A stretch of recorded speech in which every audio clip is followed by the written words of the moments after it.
नमस्कार दोस्तों, मैं अश्विनी कुमार राय आप सभी का आपके अपने यूट्यूब चैनल पर हार्दिक स्वागत करता हूं। साथियों, आज हमारा विषय है वर्ण और उसका उच्चारण स्थान, यानी किन वर्णों का मुख्य किस भाग से उच्चारण होता है, यह इस वीडियो में चर्चा का विषय रहेगा। यह विषय प्रतियोगी परीक्षाओं हेतु अति महत्वपूर्ण है। प्रतियोगी परीक्षाओं में इससे संबंधित प्रश्न पूछे जाते हैं। इस वीडियो में हम चर्चा करेंगे अघोष तथा घोष वर्ण किसे कहते हैं, अल्पप्राण महाप्राण वर्ण किसे कहते हैं, द्विगुण उच्छिष्ट व्यंजन किसे कहते हैं, अंतस्थ तथा उष्म व्यंजन किसे और क्यों कहते हैं। यानी अघोष किसे और क्यों कहते हैं, घोष किसे और क्यों कहते हैं, अल्पप्राण महाप्राण किसे और क्यों कहते हैं, द्विगुण उच्छिष्ट व्यंजन किसे और क्यों कहते हैं, अंतस्थ तथा उष्म व्यंजन किसे और क्यों कहते हैं। इस सब बातों पर इस वीडियो में हम चर्चा करेंगे। आइए हम आज देखते हैं सबसे पहले वर्ण क्या है। अभी तक आपने इस चैनल को सब्सक्राइब नहीं किया है तो कृपया सब्सक्राइब करें और हाँ, लाइक तथा शेयर भी करें।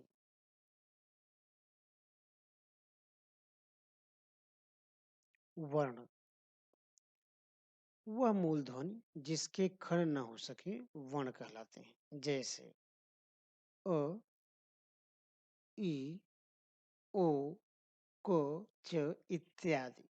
यानी जिसके और हम भाग ना कर सकें उन्हें हम क्या कहते हैं, वर्ण कहते हैं। इसे हम इस तरह समझ सकते हैं, एक उदाहरण के माध्यम से इसे हम समझते हैं। मोहन आया, इस वाक्य में दो शब्द हैं, मोहन और आया। साधारणतः मोहन शब्द में तीन ध्वनियां हैं, मो, ह, न। लेकिन ये मूल ध्वनियां नहीं है, क्योंकि इनमें से प्रत्येक खंड हो सकती है, यानी इनमें से प्रत्येक के खंड हो सकते हैं, यानी प्रत्येक को तोड़ा जा सकता है। जैसे मो को मो बना है म प्लस ओ से, ह बना है हो प्लस अ से, तथा न बना है न और अ से। अब मो यानी मो को तो हमने तोड़ दिया म और ओ में, लेकिन में म और अ को अब हम इसके खंड नहीं कर सकते। उसी तरह से ह को हमने तोड़ दिया ह और अ में। ह को तो हमने तोड़ दिया, लेकिन जब ह से हमने अ निकाल लिया तो अब इस आधे ह और अ से हम मतलब इसको इसका खंड नहीं कर सकते, तथा इसी तरह से ना का। अतः ये क्या हुई, मूल ध्वनि हुई, और मूल ध्वनियां ही वर्ण कहलाती हैं। जैसे मोहन शब्द में कितने वर्ण हैं, 6 वर्ण, म, ओ, अ, अ, न, अ। ये 6 ध्वनियां या वर्ण हैं। यहाँ एक चीज का और ध्यान दीजिएगा कि यहाँ छ लिखा है, ये छ ही शुद्ध है वर्तनी के हिसाब से। इससे भी अक्सर पूछा जाता है। जब हम वर्तनी पे चर्चा करेंगे अगली वीडियो में तो हम विस्तार से करेंगे, लेकिन यहाँ पे ध्यान दीजिए कि छ वो विसर्ग वाला न लिख करके, छ के बाद विसर्ग का चिन्ह लगा के न होकर के छ शुद्ध रूप है। के बाद आइए हम विचार करते हैं वर्णमाला किसे कहते हैं। वर्णों के समुदाय को वर्णमाला कहते हैं। हिंदी वर्णमाला के दो भेद हैं, स्वर तथा व्यंजन। स्वर जिनका उच्चारण स्वतंत्र रूप से किया जा सके, ये व्यंजनों के उच्चारण में सहायक होते हैं। जैसे अ, आ, ई, उ, री, ए, ऐ, ओ, औ। संस्कृत व्याकरण में इन्हें अच कहते हैं। यानी जो माहेश्वर सूत्र हैं उसके जो प्रत्याहार अच बना, माहेश्वर सूत्र के जो पहले दो तीन हैं, जैसे अ, ई, ऊण, रील, री, क, ए, ओ, ए, औ, जो पहले 4 सूत्र हैं 14 में से, उसी से अच बना है। और अच प्रत्याहार का मतलब संस्कृत में सारे के सारे स्वर। व्यंजन जिन वर्णों को बोलने के लिए हमें स्वरों की सहायता लेनी पड़ती है उन्हें व्यंजन कहते हैं। या हम कह सकते हैं कि व्यंजन का उच्चारण स्वर के बिना नहीं हो सकता, जैसे क, ख, ग, घ, ङ, च, छ, ज, झ, ञ, ट, ठ, ड, ढ, ण, त, थ, द, ध, न, प, फ, ब, भ, म, य, र, ल, व, श, ह, स, ह, छ, त्र, ज्ञ। अब है इसमें अंग को अनुस्वार तथा अ को विसर्ग कहते हैं। ड़, ढ़ यानी ड और ढ के नीचे बिंदी लगा देने पर ये क्या है? उच्छिप्त या द्विगुण व्यंजन कहलाते हैं। यहाँ ध्यान देना है कि अंग को अनुस्वार, अ को विसर्ग या अयोगवाह कहते हैं तथा ड़ ढ को उच्छिप्त या द्विगुण व्यंजन कहा जाता है। यहाँ ऊपर जो था जितने वर्ण हैं क ख ग घ ङ या ये सब, इनमें सब में अ मिला हुआ है। अगर अ निकाल दिया जाए तो हम क को स्वतंत्र रूप से बोल नहीं पाएंगे, यानी व्यंजन का उच्चारण स्वर के बिना नहीं हो सकता। अंग अ तथा अन्य व्यंजन में अंतर क्या है? अंग अ में स्वर पहले आता है तथा अन्य व्यंजन में स्वर बाद में आता है। जैसे एक उदाहरण देखिए, अंग, अंग में पहले अ आया, फिर उसका जो क्या आया? अनुस्वार आया। और क में क्या आया? पहले को आया, फिर अ आया। यानी अगर प्रश्न है कि अंग अ तथा अन्य व्यंजन में क्या अंतर है, तो ये है कि अंग अ में स्वर पहले आता है तथा शेष व्यंजन में स्वर बाद में आता है। वर्णों का उच्चारण स्थान। मुख के जिस भाग से जिस अक्षर का उच्चारण होता है उस भाग को उस अक्षर का उच्चारण स्थान कहते हैं। जैसे यहाँ सूत्र के माध्यम से भी जो संस्कृत को सुविधा दिया गया है, 3 भाग मतलब कॉलम किया गया है। पहले में है कहाँ से उच्चारण स्थान कौन-सा है, उसका सूत्र क्या है, किन-किन वर्णों कौन-कौन से वर्ण उसमें आते हैं। हम सूत्र के माध्यम से इसे धीरे-धीरे समझेंगे। पहला, जिनका उच्चारण स्थान कंठ होता है, यानी जिन वर्णों को हम कंठ के द्वारा उच्चारित करते हैं। इसके लिए सूत्र है अकुह विसर्जनीया नाम कंठा, यानी अ, कु मतलब क ख ग घ ङ, विसर्जनीया नाम, और विसर्ग तथा ह, अ, क वर्ग यानी क ख ग घ ङ, उसके बाद ह तथा विसर्ग, इन सब का उच्चारण स्थान क्या है? कंठ है। दूसरा है, यहाँ ये ध्यान देना है कि अ कहा गया है तो अ के साथ आ भी है, यानी अ, आ, क वर्ग, ह तथा विसर्ग का उच्चारण स्थान कंठ होता है। दूसरा, जिनका उच्चारण स्थान तालु होता है। इचु यशानाम तालु। ई मतलब ई, ई, चु मतलब च छ ज झ य, य शा, तालव्य श, जिसे हम कहते हैं, इनका उच्चारण स्थान क्या है? तालु। इचु यशा नाम तालु। जिनका उच्चारण स्थान मूर्धा से होता है। ऋतु रसाणाम मूर्धा। रि, टू मतलब टवर यानी ट ठ ड ढ ड़, मूर्धन्य स, र का उच्चारण स्थान क्या है? मूर्धा है। जिनके उच्चारण में हमारी जीभ ऊपर के दांतों को स्पर्श करती है उसे क्या कहते हैं? दंत कहते हैं। ऋतु लसा नाम दंता। ऋ, अब ऋ तो हिंदी में है नहीं, संस्कृत का है, तो ऋतु लसानंत। यहाँ पे आपको क्या देखना? तू यानी तवर यानी त थ द ध न, ल तथा स, का उच्चारण स्थान क्या है?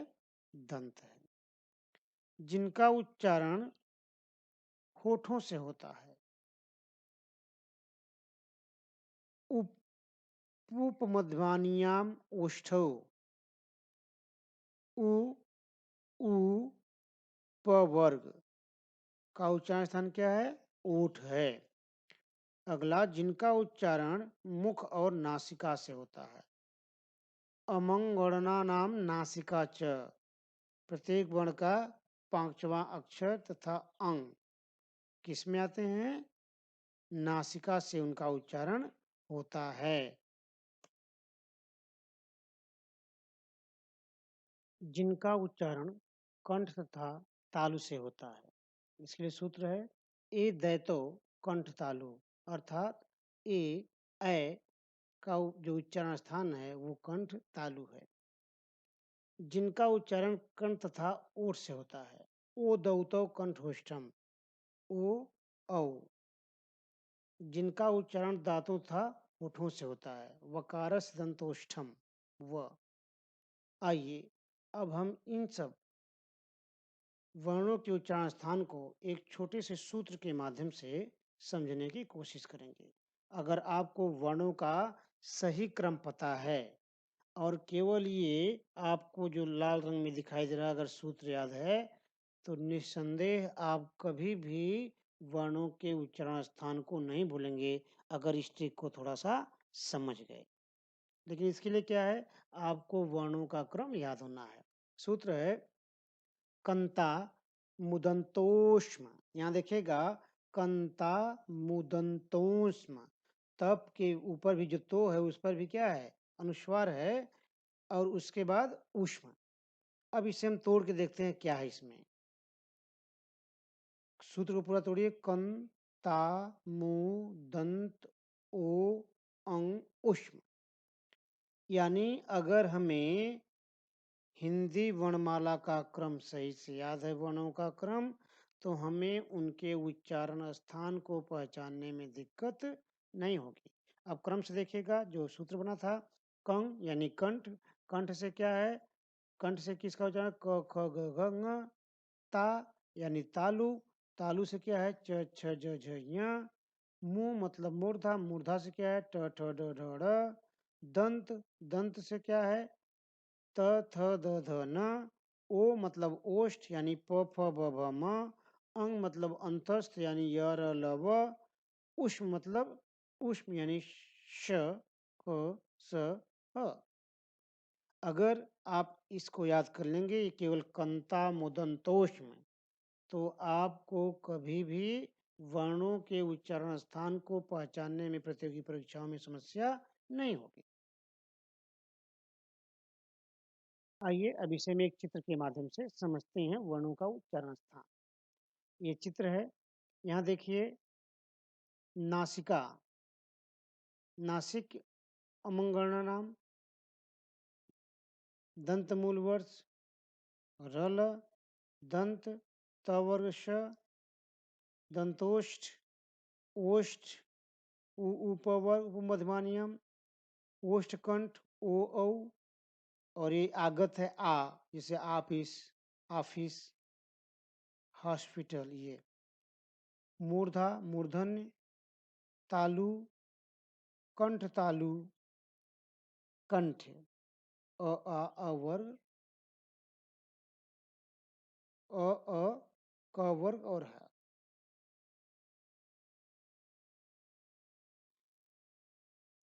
अब उच्चारण जो वर्णों का होता है, प्रयत्न के आधार पर भी इसका वर्गीकरण किया जाता है।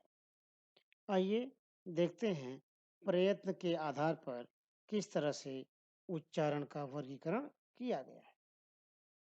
प्रयत्न के आधार पर वर्णों का वर्गीकरण दो तरह के होते हैं, आभ्यंतर प्रयत्न और बाह्य प्रयत्न। पहला क्या है? आभ्यंतर यानी अंदर से, और बाह्य मतलब बाहर से प्रयत्न। आभ्यंतर प्रयत्न के चार भाग होते हैं, विवृत, स्फुट, ईषद विवृत, ईषद स्पृष्ट। यानी आभ्यंतर प्रयत्न में चार विवृत है, स्पृष्ट है, ईषद विवृत है ईसत स्प्रिट है। और उसके बाद दूसरा वाय है, इसके दो भाग हैं, अघोष और घोष। अभी हम इसके विषय में चर्चा करते हैं। आभ्यंतर प्रयत्न। ध्वनि उत्पन्न होने के पहले वागिंद्री की क्रिया को आभ्यंतर प्रयत्न कहते हैं, यानी अंदर से प्रयत्न। इनके चार भेद होते हैं। पहला है विवृत। इनके उच्चारण में वागिंद्री खुली होती है, स्वरों का प्रयत्न विवृत कहलाता है। स्पृष्ट या स्पर्श। इनके उच्चारण में वागिंद्री का द्वार बंद रहता है। क से म तक 25 व्यंजनों को स्पर्श वर्ण या व्यंजन कहते हैं। ईसद विपरीत। इनके उच्चारण में वागिंद्री कुछ खुली रहती है, जैसे य र ल व। इनको अंतस्थ वर्ण कहते हैं, क्योंकि इनका उच्चारण स्वर और व्यंजन का मध्यवर्गीय है। अभी आपका पीछे पहले था कि अंतस्थ व्यंजन, तो अंतस्थ व्यंजन क्यों कहते हैं? अंतस्थ व्यंजन इसलिए कहते हैं क्योंकि इनका उच्चारण स्वर और व्यंजन का मध्यवर्ती है। उसके बाद ईसत स्फीट। इनका उच्चारण वागिंद्री के कुछ बंद रहने पर होता है। इन वर्णों के उच्चारण में एक प्रकार का घर्षण होता है, इसलिए इन्हें ऊष्म वर्ण कहते हैं। श, ख, स, ह। यानी ऊष्म व्यंजन क्यों कहते हैं? ऊष्म व्यंजन इसलिए कहते हैं क्योंकि इनके उच्चारण वागिंद्री कुछ बंद रहती है और वर्णों के उच्चारण में एक तरह का घर्षण होता है। वाह्य प्रयत्न। वाह्य प्रयत्न के दो प्रकार हैं। पहले देखते हैं वाह्य प्रयत्न क्या है। ध्वनि उत्पन्न होने के अंत की क्रिया को वाह्य प्रयत्न कहते हैं। ध्वनि उत्पन्न होने के अंत की क्रिया को वाह्य प्रयत्न कहते हैं। पहला है अघोष। जिन वर्णों के उच्चारण में केवल श्वास का उपयोग होता है उन्हें अघोष कहते हैं। इनके उच्चारण में घोष अर्थात नाद होता है। प्रत्येक वर्ग का पहला दूसरा वर्ण क, ख, च, छ, ट, ठ, त, थ, प, फ और श, स और स क्या है? अघोष है। अब दूसरा है घोष। जिन वर्णों के उच्चारण में केवल नाद का प्रयोग होता है उन्हें घोष कहते हैं। केवल नाद का प्रयोग होता है उन्हें घोष कहते हैं। सभी स्वर तथा प्रत्येक वर्ग का पहला, तीसरा और पांचवा, यहाँ देखना है कि सभी स्वर तथा प्रत्येक वर्ग का पहला, तीसरा और पांचवा वर्ण क्या कहलाता है? घोष कहलाता है। पहला, तीसरा, पांचवा यानी क, ग, ङ, च, ज, अ आदि तथा अ से लेकर के औ तक सभी स्वर।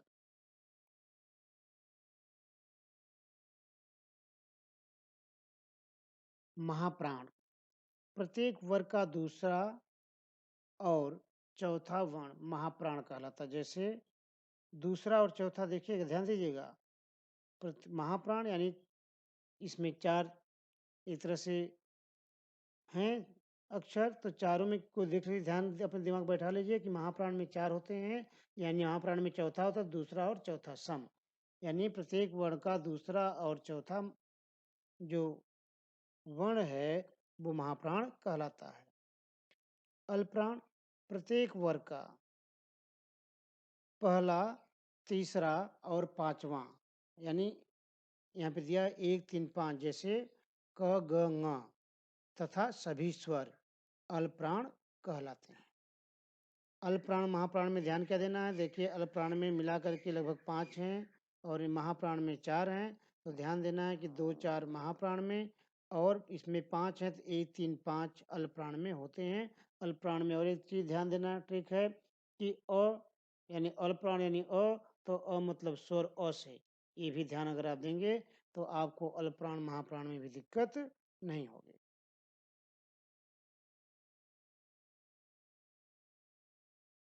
साथियों, मुझे उम्मीद है कि आपको यह विषय आसानी से समझ में आ गया होगा। इसका सदुपयोग आप आगामी अपनी परीक्षाओं में पूरी तरह से कर सकते हैं।